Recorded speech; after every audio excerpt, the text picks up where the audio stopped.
Na cidade de Chipre, cerca de 300 anos antes de Cristo, residia um próspero comerciante chamado Zenão. Durante uma jornada da Fenícia ao Piraeus, sua embarcação naufragou, levando consigo toda a mercadoria a bordo. Em ocorrência desse incidente singular, um evento completamente alheio ao controle de Zenão ou de qualquer ser humano, esse homem antes muito rico se viu repentinamente pobre. Imagine-se na pele de Zenão. Como reagiria ao ver sua obra de toda uma vida ser aniquilada pela mera força da natureza? Qual seria uma reação adequada? Sentiria ira? Tristeza? Teria uma sensação de que a vida o havia ludibriado? Para a maioria de nós, tais reações seriam normais, mas não para Zenão, o pai do estoicismo. Uma mudança mínima persiste por uma eternidade, e uma pequena alteração em nossa mentalidade pode culminar em transformações mais amplas e impactantes no futuro. O cerne do estoicismo reside justamente na definição de aceitação e indiferença. Após estudar as obras de Sócrates e outros proeminentes filósofos, Zenão concebeu e propagou o estoicismo. Conforme Zenão acreditava, embora não detenhamos controle absoluto sobre os acontecimentos, temos domínio sobre a forma como somos afetados por eles, e é crucial empregar esse controle com efeito profundo. Em vez de chorar pelo leite derramado, ou neste caso, pela mercadoria submersa. Zenão concentrou-se em manter a serenidade diante da situação, mantendo-se tranquilo e imparcial, apesar de suas circunstâncias. Hoje em dia, inadvertidamente, enxergamos os estoicos como pessoas que não podem ser quebradas, pessoas que não costumam chegar a extremos emocionais, passando por acessos de raiva ou crises de ansiedade. No entanto, a concepção original do estoicismo transcende essa visão. Mais do que simplesmente descrever pessoas destituídas de emoções, o estoicismo constituiu uma perspectiva de ver, descrever e compreender o mundo. Era um estilo de vida, e essa abordagem perdurou por séculos. A filosofia estoica é aplicável às situações contemporâneas da mesma maneira que foi há milênios, e seus benefícios são igualmente profundos. O estoicismo nos capacita a processar as emoções negativas, advindas de experiências desfavoráveis, transformando-as em pensamentos que nos conferem uma visão singular do mundo. A perspectiva é fundamental, e todos os indivíduos do mundo têm experiências distintas, e, portanto, perspectivas diferentes sobre as coisas. Os estoicos costumavam se reunir, debater e ensinar filosofia em espaços públicos, o que fez com que sua filosofia se tornasse amplamente conhecida. Eles acreditavam que os princípios estoicos poderiam beneficiar a todos e tudo. Portanto, não viam sentido esconder esse conhecimento atrás das paredes de uma escola ou dos pátios de um palácio. Como resultado, desde escravos até imperadores, todos aprenderam e adotaram o estoicismo.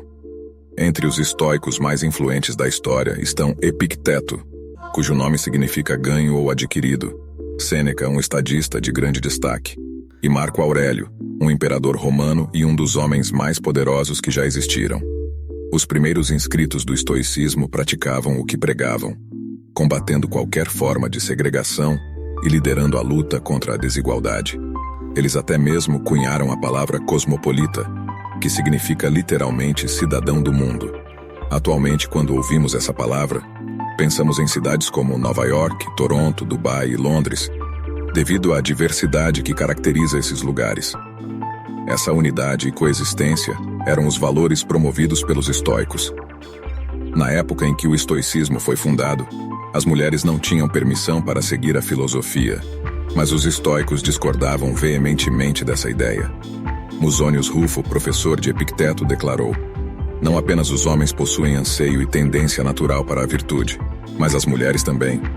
Elas não apreciam menos que os homens os atos nobres e justos, e repudiam o oposto dessas ações.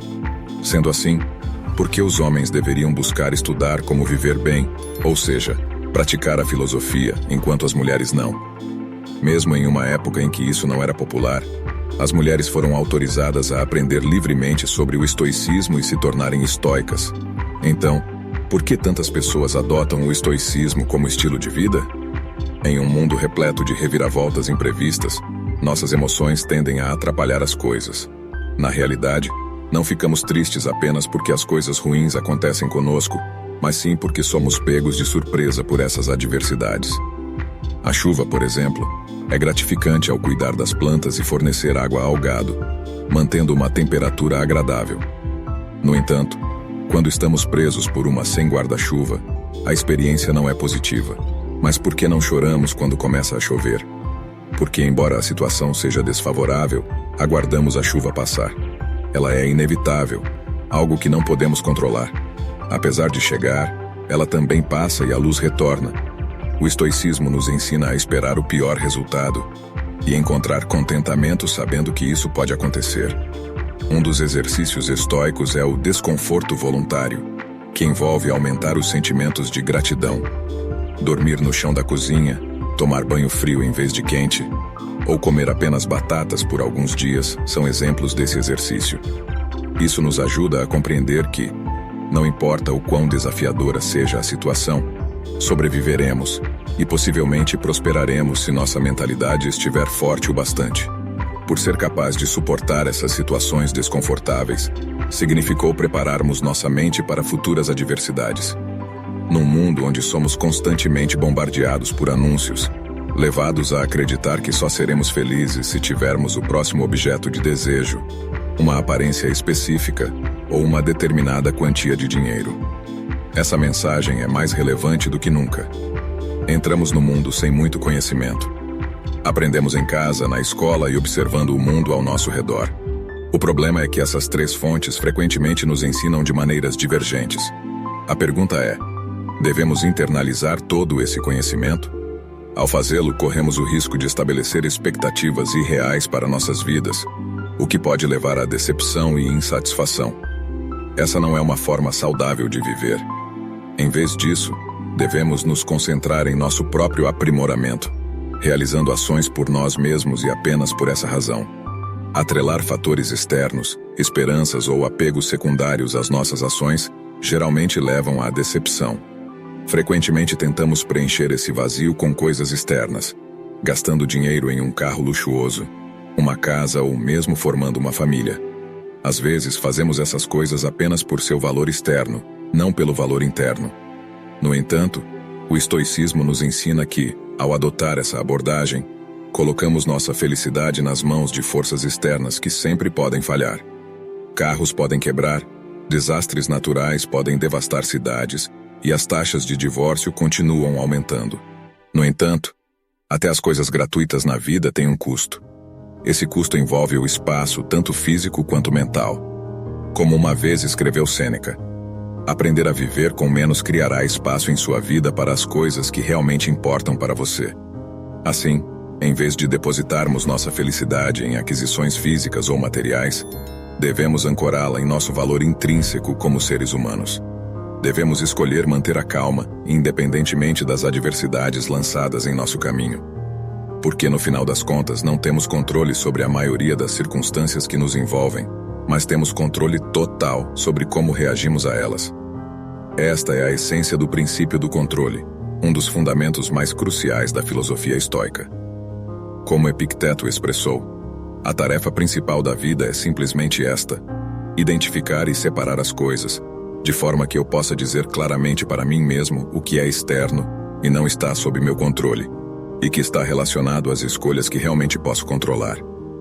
Os estoicos nos ensinam a discernir entre o que está dentro e fora de nosso controle. Devemos estabelecer nosso valor não com base em coisas que escapam do nosso controle, mas sim nas coisas que temos domínio sobre. Lutar por objetivos é admirável, mas ceder quando as coisas não acontecem conforme planejamos é, na perspectiva estoica, infrutífera. Criar vídeos para o YouTube é consideravelmente mais simples do que ser um imperador romano, ainda que possa apresentar desafios. Inicialmente é necessária uma ideia, o que pode levar um bom tempo. Em seguida, é preciso pesquisar essa ideia, descartá-la se não se mostrar satisfatória, recomeçar o processo, elaborar o roteiro do vídeo, produzi-lo, editá-lo, criar a miniatura, o título e todos os detalhes antes de carregar na internet. Tudo até o momento do clique no botão Upload depende exclusivamente de nós. No entanto, ao clicar nesse botão, o controle passa para o algoritmo do YouTube. Ainda assim, muitas pessoas avaliam o sucesso de seus canais no YouTube ou contas no Instagram com base em métricas como visualizações, assinantes ou seguidores, fatores em grande parte fora de seu controle. Tenha confiança no processo.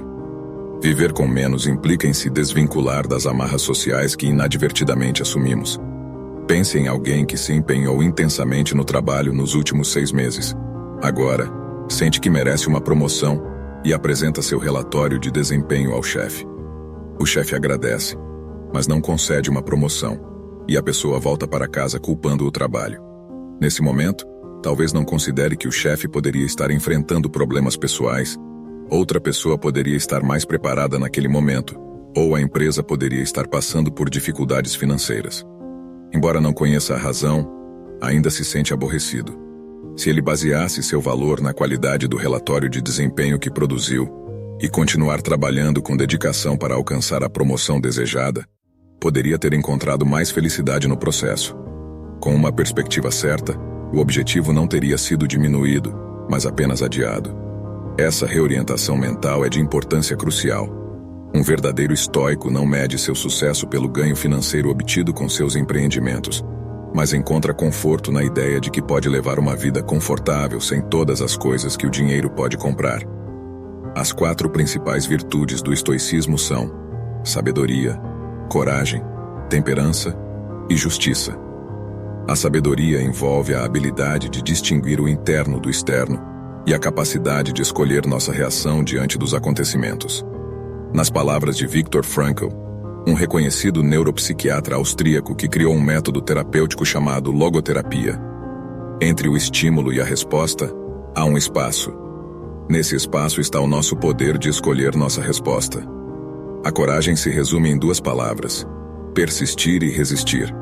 A temperança, ou moderação, é exemplificada quando fazemos mais com menos, comunicando mais com menos palavras. Enquanto figuras como Jeff Bezos e Elon Musk batalham pelo topo das listas da Forbes, os estoicos acreditam que a riqueza deve ser limitada ao essencial e, em seguida, ao suficiente. A justiça é a virtude mais essencial de todas. Ela sustenta que não devemos causar mal a outros, pois nascemos para nos auxiliarmos mutuamente e praticamos o bem uns aos outros, não apenas a nós mesmos. Nelson Mandela foi um dos líderes africanos mais proeminentes do mundo. Em sua luta contra o apartheid, ele foi condenado à prisão perpétua, na qual ficou preso por 27 anos antes de ser libertado. Ao sair da prisão, tornou-se o presidente da África do Sul, um momento em que muitos esperavam que ele punisse severamente os envolvidos com o apartheid ou sua prisão. Entretanto, ele não o fez. Durante seus anos de prisão, Mandela estudou as obras de Marco Aurélio, aprendendo muitos dos valores fundamentais do estoicismo, que posteriormente aplicou em sua vida. Em vez de buscar vingança, Mandela instigou seu povo a buscar a reconciliação e a reconstrução. Ele enfatizou que o passado já estava fora de seu controle e que a única ação viável era seguir adiante e construir uma nação melhor. Este é o caminho do estoico. Na medicina moderna, o estoicismo está no centro de procedimentos como Rational Emotive Behavior Terapia e Logoterapia, que ajuda os pacientes a identificar padrões de pensamento negativo que podem ser positivos para problemas emocionais e comportamentais. Ela permite que você questione a lógica por trás desses pensamentos negativos, e ao perceber que muitos deles são infundados, você pode substituí-los por crenças mais produtivas e saudáveis. Por sua vez, a logoterapia se baseia no princípio estoico de que os seres humanos são orientados por um propósito. Mesmo nas circunstâncias mais sombrias, podemos encher nossas vidas com significado e felicidade ao descobrirmos qual é esse propósito. No entanto, como muitos de nós sabemos, isso é mais fácil dizer do que fazer. É um processo contínuo, assim como tudo mais. Devemos reformular nossa maneira de pensar, deixando para trás perspectivas antigas e abraçando as novas. Para solucionar nossos conflitos com a busca pela felicidade, devemos praticar a autoestima. Ao realinhar nossa noção de valor com base nas coisas que podemos controlar, conseguimos evitar a fixação em fatores incontroláveis e, em última instância, experimentamos uma vida mais plena e satisfatória. O estoicismo nos ajuda a navegar pelas tempestades do passado e do presente para águas mais calmas e pacíficas. E se por acaso nosso navio naufragar e nos encontrarmos submersos, podemos encontrar paz no fato de termos vivido uma vida virtuosa, mesmo que não tão grandiosa quanto imaginávamos, pois lembremos sempre, tudo tem seu fim.